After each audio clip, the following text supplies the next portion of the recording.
예레미야 33장 2절과 3절.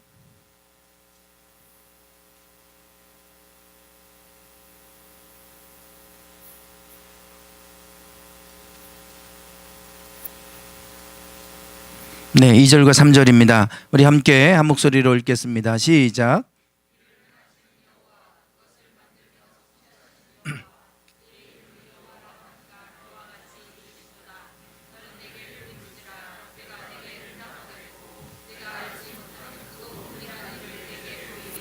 아멘.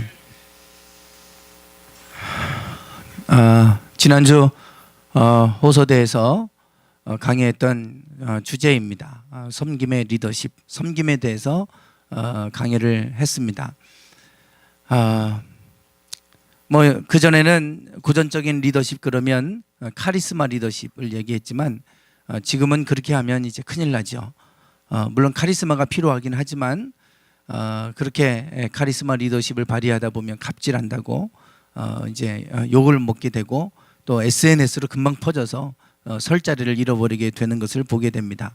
지금은 이제 섬김의 리더십을 얘기하고 있고 섬김의 리더십을 이제 검색을 하다 보면 요즘에 리더십은 엄마 리더십, 섬김의 리더십이 이제 엄마 리더십으로 그렇게 표현되는 것을 보게 됩니다. 왜냐하면 이제 21세기는 여성의 시대다. 그래서 전 세계적으로 많은 여성 지도자들이 막 등장합니다. 왜 그렇게 여성 지도자들이 두각을 나타내고 그 여성 지도자들이 이제 이 세계를 이끌어가는 주역이 될 수 되는가 보니까 포용력에 있더라는 거죠. 특별히 이제 독일의 앙겔라 메르켈 같은 경우는 사선에 성공했습니다. 독일의 콜무트 총리와 똑같이 여자로서 최초의 독일 수상이 됐는데 4선까지 됐어요. 엄마 리더십. 독일어로 엄마를 무티라고 하는데 이 무티 리더십이라고 부릅니다. 그만큼 아줌마처럼 푸근하고 엄마처럼 관용하고 뭐 다 끌어안고 하는 그런 리더십을 지금 얘기를 하고 있습니다. 이 섬김의 리더십이 어디서부터 왔냐면 예수님이 발을 닦아주시죠. 마지막 날 밤에 제자들을 모아놓고 마지막 밤을 그들과 보내시면서 그들의 발을 닦아주셨어요. 제자들은 도저히 이해할 수가 없었죠. 어떻게 그 더러운 발을 샌들 신고 다니고 먼지 모래바람 있는 그 땅에서 손과 발, 그 더러운 이 특별히 발을 예수님이 손수 닦아주신다고 하니까 제자들은 뭐 어찌 할 바를 모르죠. 특히 베드로는 자기의 발을 절대 씻길 수 없다고까지 얘기합니다. 그랬을 때 예수님께서 그러면 너와 나는 아무 상관이 없다고까지 말씀을 하십니다. 네, 이 발을 다 닦아주시고 나서 하신 말씀은 뭐냐면 내가 주와 또는 선생이 되어 너희 발을 씻겼으니 너희도 서로 발을 씻기는 것이 옳으니라. 이렇게 말씀을 하세요. 내가 선생임에도 불구하고 너희들의 발을 닦아주지 않았느냐. 그러니 너희도 서로의 발을 씻어주는 것이 옳다. 그렇게 말씀하셨어요. 이 말은 내가 너희들에게 마지막 이제 너희들을 떠나기 전에 너희들에게 한 가지를 내가 본을 보여줄 텐데 너희도 이런 삶을 살아라. 이렇게 지금 말씀하시는 겁니다. 섬김의 삶을 살라는 얘기죠. 그래서 강의도 이제 다 마무리돼 가고 이제 다음 주면 마지막이에요. 그래서 학생들에게 섬기는 삶을 살라고, 성공도 좋지만 무엇을 위한 성공이냐, 섬김을 위한 성공이 되도록 섬김의 리더십을 좀 발휘하는 사람들이 되라고 하는 의미에서 이 강의를 했어요. 이 강의를 이제 하면서 한 사람을 소개를 했습니다. 이승철 씨입니다. 네, 이승철 씨. 네. 이분은 뭐 너무나 잘 알려져 있죠. 여러분 잘 알고 있고 보컬의 신이라고 부릅니다. 학생들 다 알고 있어요. 어떻게 보면 지금 66년생이니까요. 나이가 52입니다. 그런데도 여전히 왕성하게 활동하고 있어요. 제2의 전성기를 누릴 정도로 아주 왕성하게 지금 활동하고 있고 콘서트도 계속 하고 있고 앨범을 계속 내고 있습니다. 한때 잘 나갈 때 이분이 인기 탤런트였던 강문영 씨하고 결혼을 했다가 2년 만에 이혼을 하게 되죠. 그리고 그 이후에 그 이전부터 그랬는지는 모르겠지만 마약에 손을 대서 그것이 이제 드러났기 때문에 구속되기도 했어요. 네, 그럼에도 불구하고 이 대마초를 끊지를 못해서 더 필로폰을 또 손을 대기 시작했고, 그러면서 4번이나 구속되는 일이 있었습니다. 완전히 폐인이 됐었죠. 인기를 얻었고 돈을 벌었는지는 모르지만 너무나 공허함을 채울 수가 없었어요. 그래서 그 공허함을 마약으로 채우다 보니까 인생이 완전히 파탄에 이를 정도로 그렇게 아주 심각한 공허함과 우울증 뭐 이런 것에 이렇게 시달릴 정도로 완전히 폐인된 삶을 살았던 이분이 지금은 완전히 다른 삶을 살아가고 있죠. 완전히 변화된 삶을 살아가고 있습니다. 그래서 이 송포유라고 하는 이 TV 프로그램에도 나와서 학생들에게 자신이 마이너스였던 자신의 삶이 평균으로 만드는 것, 그러면서 이제 자기의 인생이 어떻게 이렇게 바뀌었는지를 얘기를 하는 이런 이제 내용이 있었어요. 자기가 마이너스적인 삶을 살았다 이거예요. 인기는 얻었고 돈은 벌었지만 자기의 삶은 평균 이하였던 마이너스 삶을 살았다. 그러나 이제는 평균의 삶으로 자기가 이제 바뀌었다라고 하는 얘기입니다. 데뷔 30년, 2015년에 본 15년도에 데뷔 30년을 기념해서 JTBC 뉴스룸에도 이렇게 나왔어요. 그래서 손석희 앵커가 이승철 씨를 향해서 선행의 아이콘이라고 하는, 어떻게 선행의 아이콘이 될 수 있었느냐 이런 질문을 합니다. 완전히 뭐 대마초를 하고 4번이나 구속됐던 이분이 선행의 아이콘으로 바뀌어버렸어요. 그 이유가 뭐냐 그래요. 그럴 때 이분이 대답한 건 가족이라고 그랬습니다. 가족이다. 가족 이혼하고 그 가족이 온전하게 채워지지 않았을 때 뭐 방황도 하고 그랬는데, 그가 이제 2007년도에, 지금부터 10년 전입니다. 2007년도에 이 박현정 씨라고 하는 이 사업가를 만나고 그리고 나서 가정을 새로 꾸리게 되죠. 재혼하고 그랬는데, 이승철 씨는 독실한 불교 신자로 알려져 있었어요. 그런데 이 박현정 씨는 독실한 크리스천이에요. 이분을 만났어요. 이분을 만나고 그분의 사랑에 이분이 녹아져 내립니다. 그리고 나서 이분을 따라서 새벽기도를 나가기 시작했어요. 불교 신도였던 이분이 기독교로 개종을 하고요. 그 아내를 따라서 열심히 새벽기도를 나가기 시작합니다. 2007년도에 이 아내를 만나고 나서 일어난 변화예요. 그리고 나서 그 해에 이분이 차드라고 하는 요 수단 바로 옆입니다. 아주 아프리카에서 가장 가난한 나라 가운데 하나죠. 이 차드라고 하는 이곳을 방문하게 돼요. 전에 가수였던 고 박용하 씨, 그분이 차드에다가 자기가 기부를 해서 학교를 짓겠다고. 이분도 크리스찬이었던 것 같은데, 그러고 나서 개공식이라고 하나요? 준공식? 이제 삽을 뜨고 이제 공사를 시작하는, 거기에는 갔다 왔는데 이 박용하 씨가 자살하는 바람에, 그리고 완공된 걸 못 봤잖아요. 그래서 이승철 씨가 그 자리에 대신해서 완공식을 갔다가 그 현장을 보고 나도 이 일을 해야 되겠다. 그 마음을 갖게 됐다고 그래요. 이 아프리카 가난한 이들을 어떻게 가난으로부터 건져낼 수 있을까? 그들을 어떻게 하면 아프리카에서 건져낼 수 있을까? 그들에게 학교를 지어주고 가르쳐야 되겠다. 그래서 자기가 앞으로 학교 10개를 지어야 되겠다라고 하는 다짐을 했다 그럽니다. 그러면서 그가 무슨 얘기를 하냐면, 그때 아주 열심으로 신앙생활을 하고 있을 때였는데 그때 그런 마음을 주신 것이 하나님이 주신 마음이었고 그게 자기에게 주신 사명이었던 것 같다고, 이런 고백까지 했어요. 그리고 나서 학교를 이렇게 칩니다. 아내와 더불어서 같이 이렇게 이 사업을 시작을 하죠. 희망학교 짓기, 아프리카의 희망학교 짓기 이 프로젝트를 진행을 합니다. 그리고 나서 10년 동안 학교 10개를 건립하겠다고 그랬는데, 작년까지 제가 지금까지 몇 개를 졌나 제가 검색을 다 해보고 하니까 작년에 5개째 짓고 있다고 그랬어요. 그러니까 지금 5개는 완공했을 거예요. 지금 올해 또 뭐 롯데 홈쇼핑하고 또 해서 뭐 학교 짓기 이런 프로젝트가 같이 진행되고 수익금 얼마를 또 여기에 또 롯데 홈쇼핑에 지원하겠다 뭐 이런 기사도 올라오는데, 지금 몇 개째 졌는지 올해 지금 그건 모르겠어요. 그래서 지금 작년까지 5개를 완공했다 그래요. 하나 짓는데 약 3억 정도 드니까요. 지금까지 5개면 약 15억 정도 이렇게 지금 그래서 기부해서 학교를 짓는 그런 일들을 지금 하고 있어요.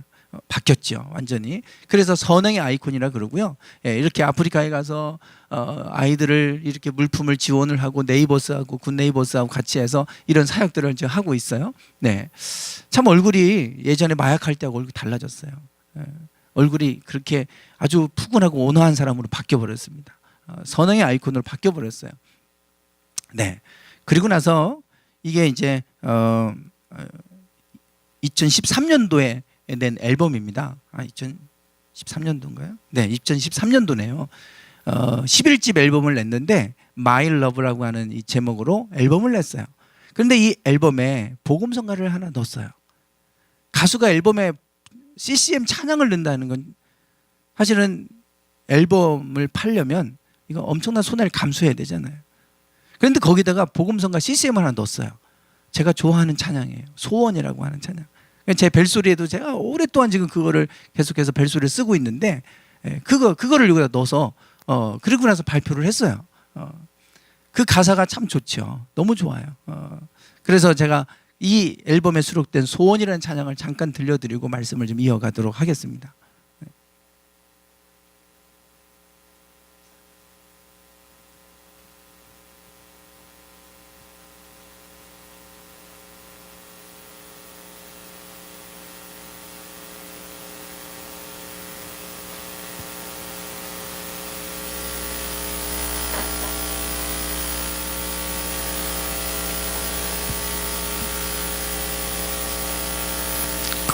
그 USB에 담겨 있는데요, 전사님.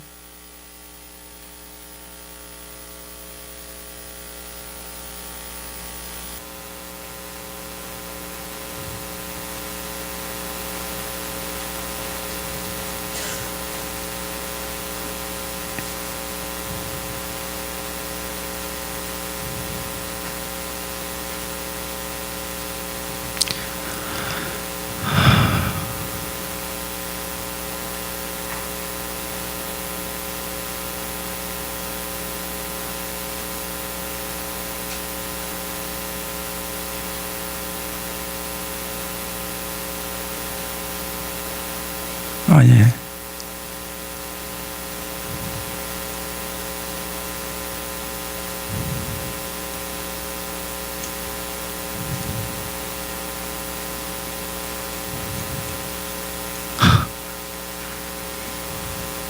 네, 조금만 기다려 주세요. 네. 가사를 화면에 띄워야 되는데 가사 띌 수 있죠? 소리가 안 나와요?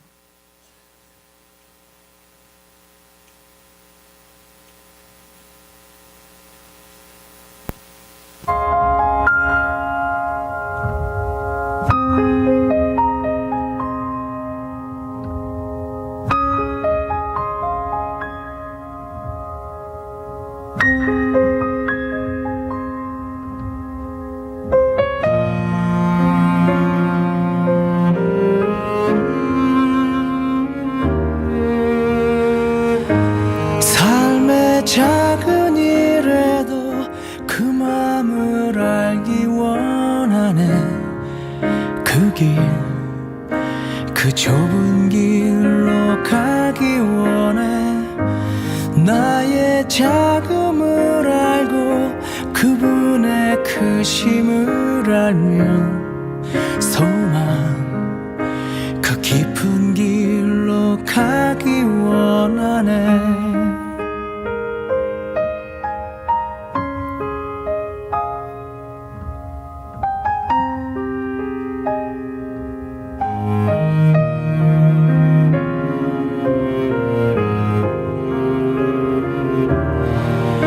저 높이 솟은 산이 되기보단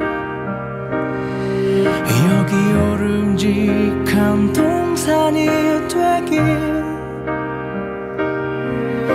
내가 가는 길만 비추기보다는 누군가의 길을 비춰준다면 내가 노래하듯이 또 내가 얘기하듯이 살길. 난 그렇게 죽기 원하네. 삶의 한 자리라도 그분을 닮기 원하네. 사랑 그 높은 길로 가기 원하네.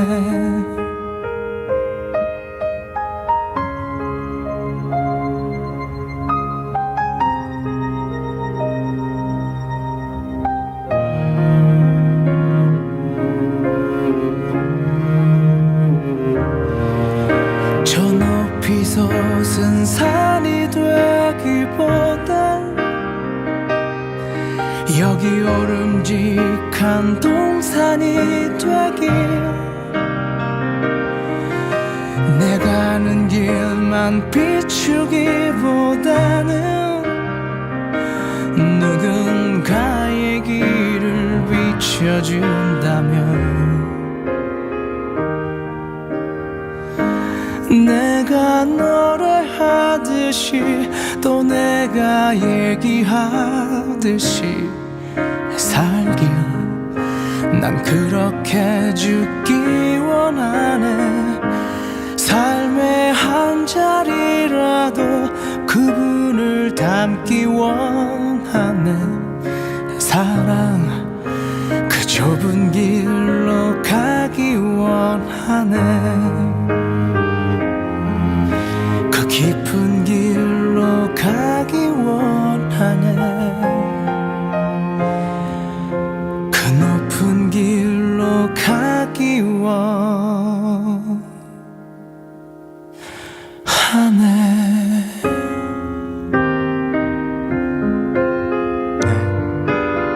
네, 꺼주세요. 네. 이 찬양을 그 앨범에 수록한 이유는 자신의 그 소원, 자신의 마음을 담은 거죠. 이렇게 살고 싶다. 이 가사 중에 보면 높은 산이 되기보다 오름직한 동산이 되기를 원한다. 그리고 자기 가는 길만 비추기보다는 누군가의 길을 비춰주는 삶을 살고 싶다. 이게 이제 이분의 어떻게 보면 고백이에요. 자신의 인생의 또 소망이기도 하고 이거를 이 앨범에 담았어요. 그래서 제가 깜짝 놀랐습니다. 참 많이 변했다. 완전히 전혀 다른 삶을 살아가는 이 삶. 그래서 2007년도에 그 아내를 만나고 아내를 통해서 하나님을 만나고 나서 전혀 새로운 삶을 살아갑니다. 그렇게 살아갈 수 있는 이유는 참 저런 모습을 보면서 참 멋지다. 삶이 멋지고 참 위대해 보이는 이제 그런 사람이 된 거예요. 돈이 많고 뭐 인기를 그렇게 많이 누릴 때에도 그럴 때는 그렇게 멋지다는 생각이 들지 않았어요. 근데 저렇게 살아가는 모습을 보니까 참 멋지다. 인생이 참 존경스럽다 싶을 정도로 이렇게 바뀌었어요. 그 이유는 아내를 통해서 하나님을 보았고 하나님을 만났고 그리고 나서 하나님의 마음이 들어가니까 보지 못했던 것들이 보이기 시작한 거예요. 그 아프리카에 있는 아이들이 보여지기 시작하고 그래서 자기가 콘서트를 하는 이유가 달라졌다 그랬어요. 전에는 자기가 많은 사람들을 앞에서 공연하고 인기를 얻고 그리고 돈을 벌고 하는 게 목적이었다면 지금은 이 아이들을 돕고 싶어서 자기는 콘서트를 한다고 이런 얘기까지 할 정도로 그렇게 바뀌었어요. 인생의 목적이 달라졌죠. 네.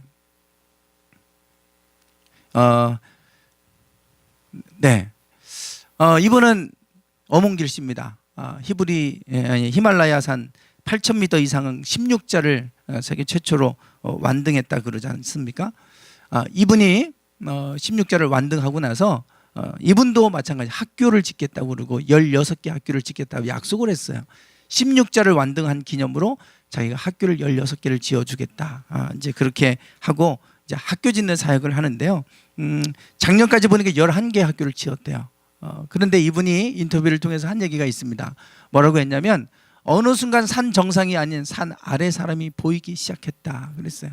전에는 산 정상밖에 안 보였다는 거예요. 가족도 다 버리고 그리고 산만 오르기 위해서 그 정상만 그 목표를 향해서 달려왔는데 어느 순간부터가 16자를 완등하고 나니까 가족들이 보이기 시작하고 심지어는 자기가 그 16자를 완등하려면 쉐르파들의 도움이 필요하다 이겁니다. 근데 그 쉐르파들이 죽어가는 모습을 보는 거예요. 그 셰르파들이 죽으면 그 자녀들은 어떻게 됩니까? 그 가족들은 어떻게 돼요? 그전에는 그들이 그냥 죽었나 보다 하고 말았지만 이제는 그 땅에서, 척박한 땅에서 살고 있는 그 자녀들, 배우지 못해서 할 게 없으니까 또 셰르파는 할 수밖에 없는, 그렇게 대물림되는 그 아이들을 구할 수 있는 방법은 학교를 짓는 일이다. 그러고 나서 학교 짓는 일을 했는데, 시작하게 되는데, 이분이 한 얘기는 바로 비로소 산 정상이 아니라 산 아래 사람이 보이기 시작했다 그랬어요. 그러니까 위대한 일은 보는 데서부터 시작됩니다. 위대한 것은 보는 데서부터 시작이 돼요. 보이지 않으면 절대 위대한 일을 할 수가 없어요. 보니까 이승철 씨도 그렇고 이분도 그렇고 보지 못했던 것들이 보이기 시작한 거예요. 그러고 나니까 그런 일을 돈이 있어서 하는 게 아니고요. 자기 돈이 있어 봐야 그걸로 하는 거 아니지. 하려고 마음 먹으니까요. 막 후원자들이 막 생기는 거예요. 그러면서 이런 일을 합니다. 그러니 위대한 일은 위대한 마음을 품고, 그 위대한 마음을 품는 것은 위대한 것을 보는 데서부터 시작되더라 이거예요. 그래서 우리가 무엇을 보고 있느냐, 자꾸 정상을 향해 보고 내 목표 성취만을 위해서 바라보고 우리가 달려갈지 모르지만 보지 못하는 것들이 너무 많잖아요. 놓치고 가는 게 너무 많아요. 그것들을 우리가 보는 것에서부터 시작됩니다. 오늘 말씀에도 성경에도 보면 위대한 사람들이 참 많이 나오는데요. 오늘 장미선 집사님이 하박국에 관한 기도를 해 주셨어요. 예. 보면 이 말씀이 하박국 선지자의 놀라운 고백이 여기 나오잖아요. 한번 읽어볼까요? 예, 시작.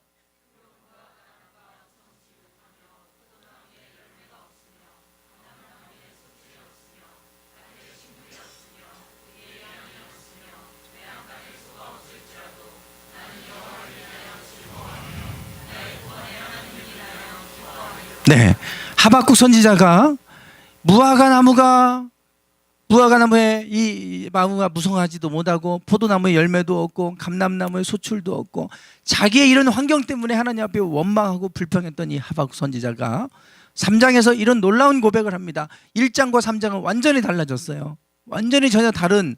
1장에서는 왜 악인은 잘 되고 악인은 형통하고 의인은 왜 안 되는 겁니까? 왜 의인에게는 고통이 따라와야 되는 겁니까? 하나님이 살아계시다면 어떻게 이런 일이 있을 수 있습니까? 하나님 앞에 따졌던 하박국 선지자예요. 그런데 그가 3장에 가서 이런 고백을 합니다. 그리고 끝나요. 3장은. 하박국 선지자는 이걸로 끝납니다. 도대체 하박국 선지자에게 어떤 일이 있었던 것일까요? 2장에 그가 이 3장으로 1장에서 3장으로 넘어가는데 그 안에 2장이 있어요. 하나님이 하박국 선지자에게 말씀하시는 내용이 나와요. 하나님 말씀해 주세요. 2장 2절에서 이렇게 말씀하십니다. 하나님이 어떻게 말씀하시나 내가 들어야 되겠다, 내가 봐야 되겠다. 그리고 1절에서 그렇게 기다리는 거예요. 그랬더니 2장에서 이렇게 대답하십니다. 한번 읽어보겠습니다. 시작.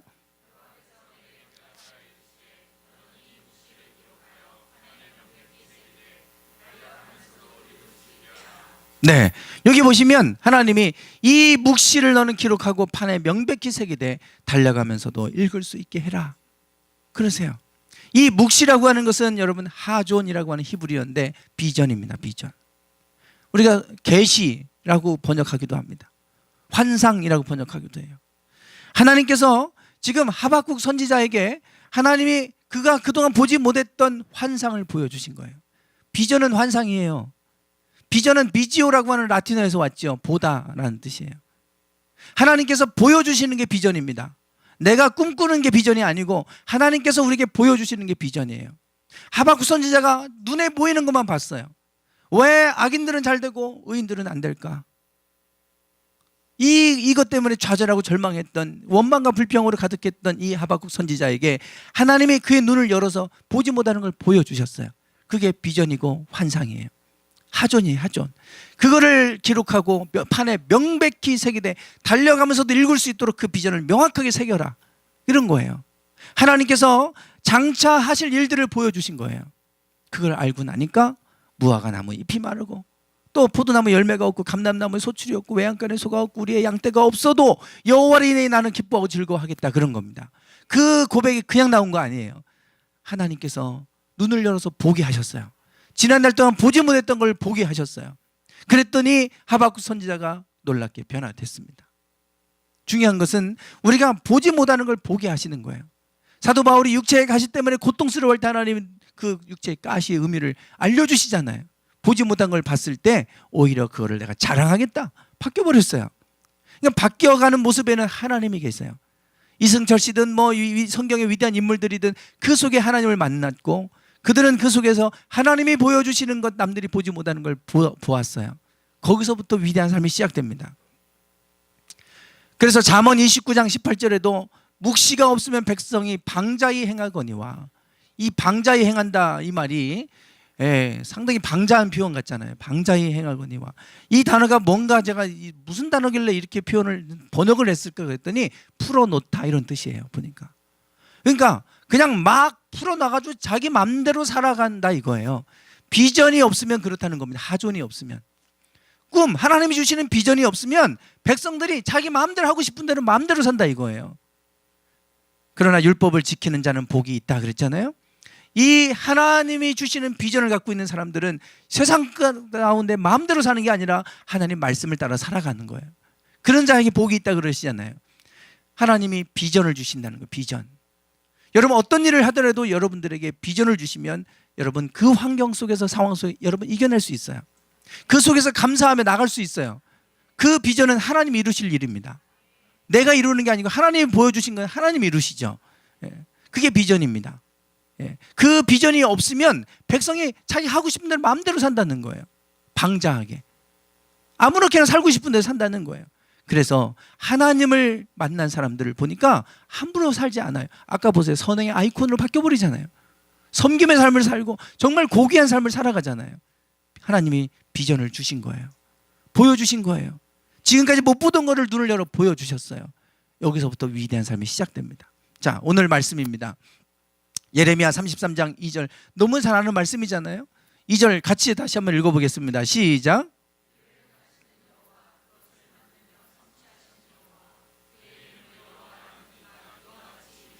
네, 일을 행하시는 여호와예요. 하나님은 가만히 계신 분이 아니고 지금도 우리 가운데 일을 행하십니다. 그리고 그것을 만들고 성취하시는 분이 여호와시래요. 우리 안에서 우리 애가 해야 될 일들을 만들어내시고 그것을 이루시는 분도 여호와시래요. 그 하나님이 일하시는 거지 우리를 통해서 일하시는 겁니다. 우리가 다 하는 게 아니고 하나님이 하신대요. 그 이름을 여호와라 하는 이가 이같이 이르신대요. 이것을 행하시고 만들고 성취하시는 여호와. 그럼 하나님은 어떻게 일하시고 어떻게 그것을 만들고 어떻게 성취해 가시느냐? 다음 3절에 나오는 게 그 말씀이에요. 너는 내게 부르짖으라 내가 내게 응답하겠고 내가 알지 못하는 크고 은밀한 일을 내게 보이겠다 그랬어요. 하나님은 이렇게 일하십니다. 하나님은 우리가 은밀한 거라는 신비란 뜻이에요.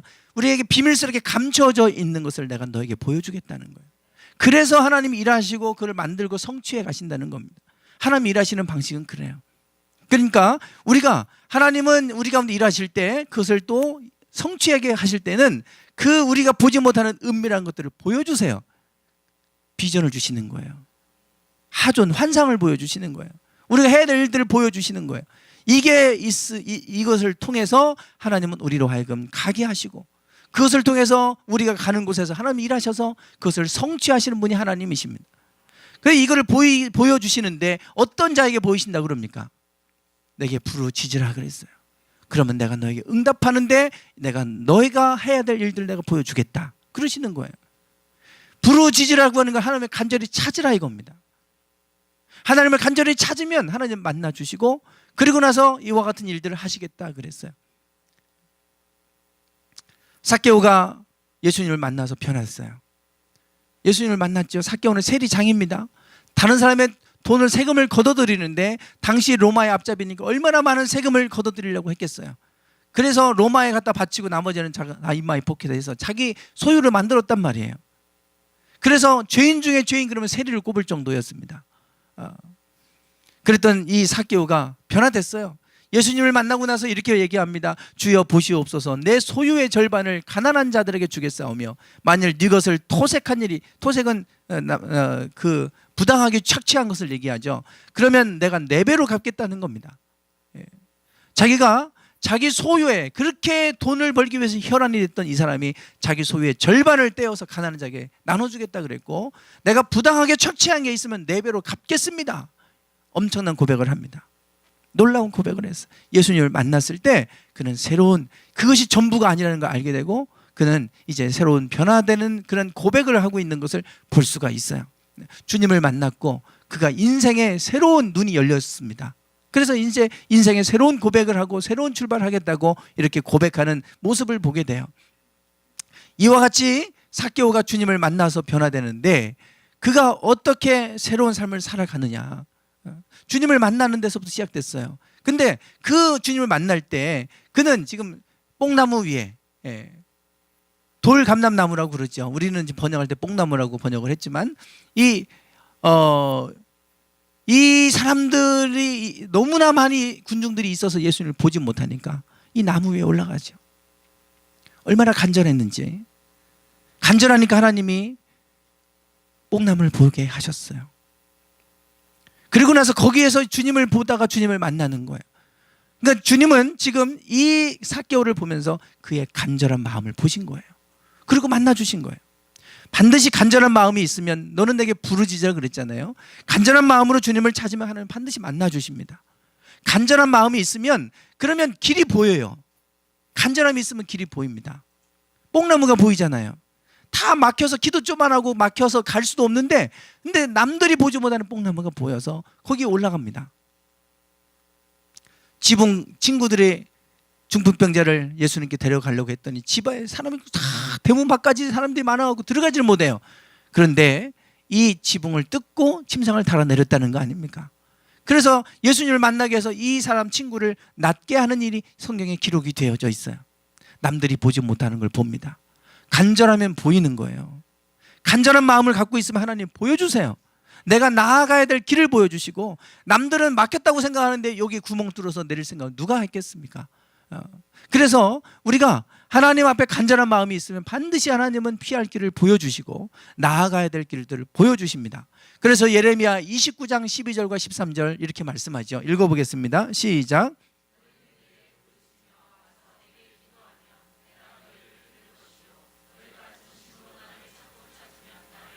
아멘. 네. 내게 부르짖고 와서 내게 기도하면 내가 너희를 들을 것이다. 너희가 전심으로 나를 찾고 찾으면 나를 만날 것이다.